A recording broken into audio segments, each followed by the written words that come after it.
Ole hmasa in mai thon thu hi Keimah ang dinhmun a ding ve zawng tan ka hlan hmasa ani zampui tlang dunga cheng sport ngaina mi tan chuan par thla lo her chaw mek chuan rilrungai tuan zawng hian khelmual lam a sorbing ngut to maya engdang ma hian rilru a hne to lo ani bere kumsan ni som panga october thla a lo thlenga thil ni dan pa nga yangin zampui tournament football chuan rilrungai tuana a hne le khop mai mi te tluk phalo mai ila phakang tokin ball boot ngalkor le adang te chu ka in tau del to viawa body fitness lampo a in pei thokhat viau ani ma se kumdanga kalau nga hlel ang ero ani lo kanei chun min hmangai em tu kanu chu nan na in tlak boka zawnu wa chuan mi taima thruinga mi kol song vet ani hetianga nan na in tlak boka khumbetan om tamai chu a hril hai thlakin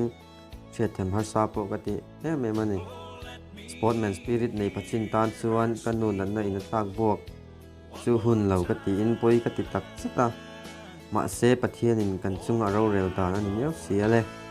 chuan hun lo kal seta tu na khep tak chuan min kal san mai done mo ti lain abel cha jok tial tela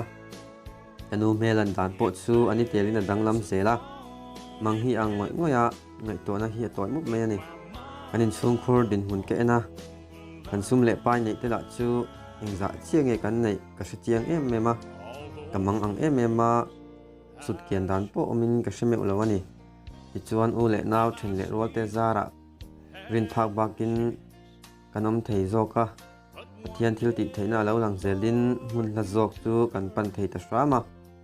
ka ngai to dan chuan sum tam zok anga nge anga kanu chu in zai tura an ti te ka ringa chu ka tu tu sam ni lovin ka ngai ruat na po a chebber ani damdo in chu kan thlenga ultrasonography kan ti zo chuan result la turin doctor chuan a fa pa khalau kal ro se aron ti a ti chuan doctor omna lam chu ka pan pheita a doctor ne na in ma chon chuan nai se chuta chuan in matonin kan thua kanin nai chil boka eng po soisela sia dau chi ani lo lau thong deuh chuan doctor po chu ka mel thangam lawa chil hi kalem deuh khul khula doctor chuan min ena chiang tak le zon ngai map lo hian inu hi cancer ani a alo che to ema third stage lai ni to a cancer hospital a po chen sitlem biak to ang lo ti chu soi ngai na hi ka hret talo kazal ngal veka minung ramatang hian tharawa ka inlet hi ani ringot ma se tak thleng tura ka du lo wange doctor tu soi ka ring du lo ko oi du lo tlata oyan hekin ka thinrim let ling zo kani amaya chuan nek chor ka du a ka nek man lek lek ani kha kami tui po chu a far theilo ka thinrim hi ani pap mai ma se thilom zia ria cheng ka du box si kangam che box si lo pom dan tak ka soi fi har ka ti a ka Thinlung chuan an pom dewa ma se ko oi du tlat si lo ka ngai ngam thei thlot lo ani doctor ma chuan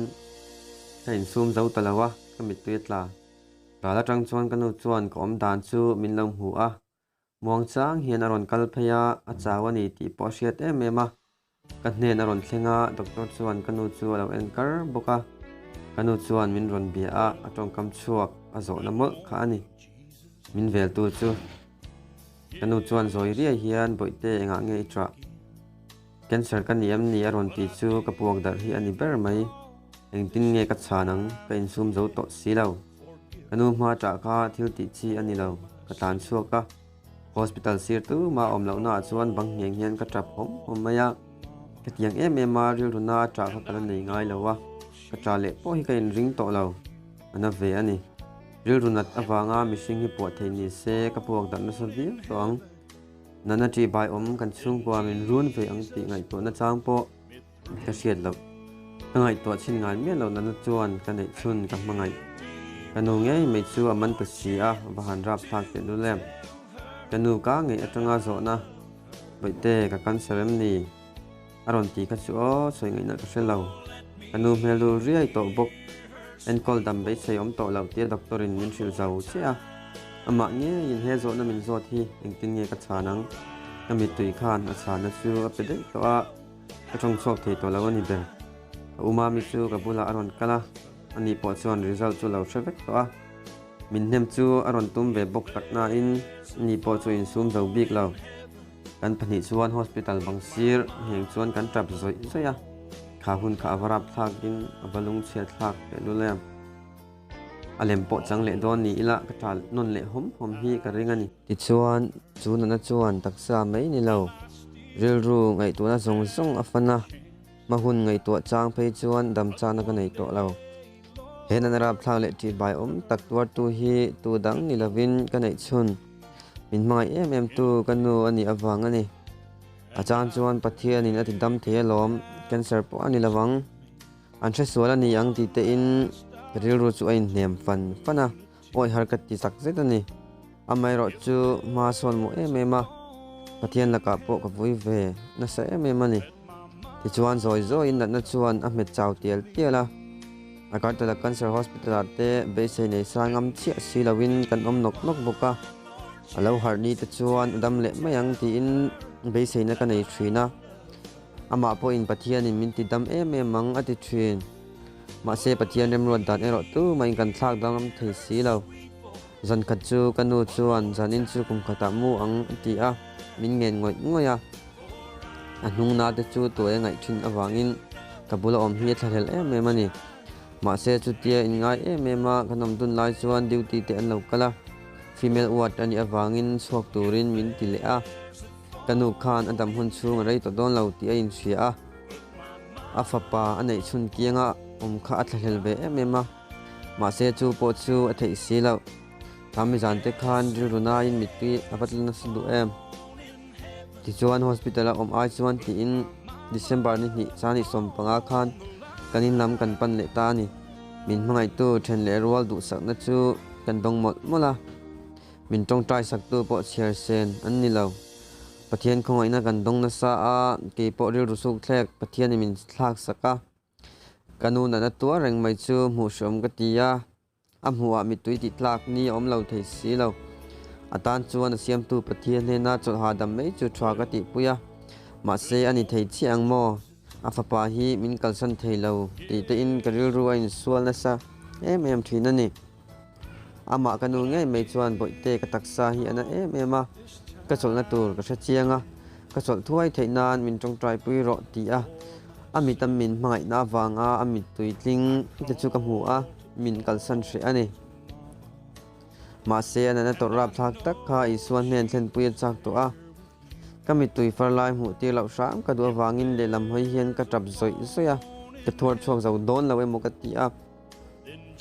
le kha te zir chun zom thei to lavin tiang chuan kanu chu boi puin har sat na ruama chuan kan om me ka rum khat chu kanu chuan le khate a hian thila zia ka kaushan hau te hla sak turin Christian labu number za som nga na khovel hi bo ma se i so ka nei ti hla a thlan te chuan kanu malam hun tur chu shil fia zel ni in ka shia thina ko tlanga ding ber athamon zia ka mu te khan min ti lom me mani December ni somni pasari ni a kanu chuan vo in ni chu phaya ma cholo turin min nge na min vuan chot hiani ber kala nau pangbok ne eng ma ka thiam lo ani chu min kalsan ni turani ti ka thiam lo ren thiam na chang po ka shme lo ti chuan zandar sari le chan ve inkhom hlan vel chuan min vuan chung chuan athak lal em ram chatuan ram chumin pansan ta ani kanai chun he khovela ka ro hlu ke eng tim ti theya tangai kanu chu kau ei thei ani talo mithi alo ni tereng mai ka chan ve hi alu ngoi thak lo takzet nin ka sia pathian ne na po ka pui na sai me mani ahun top do na pastor ne na atu soi chu ka fapa hi ro pui lo viau ma se aphak to ka dal pa ti tlata thamong takin ka kalsan theyang ti ai lo soi te khan voini thleng hian min la vel thina ithumin cha le ingai poi mo ber mai pathian rong bol na kausan thla thlam lo te engki ma ama shereng ro min ti kha kanu kala shereng ania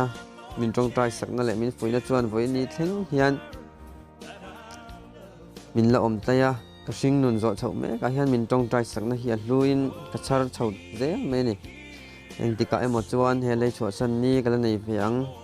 chumi huna chuan min hmangai tu ka hmangai em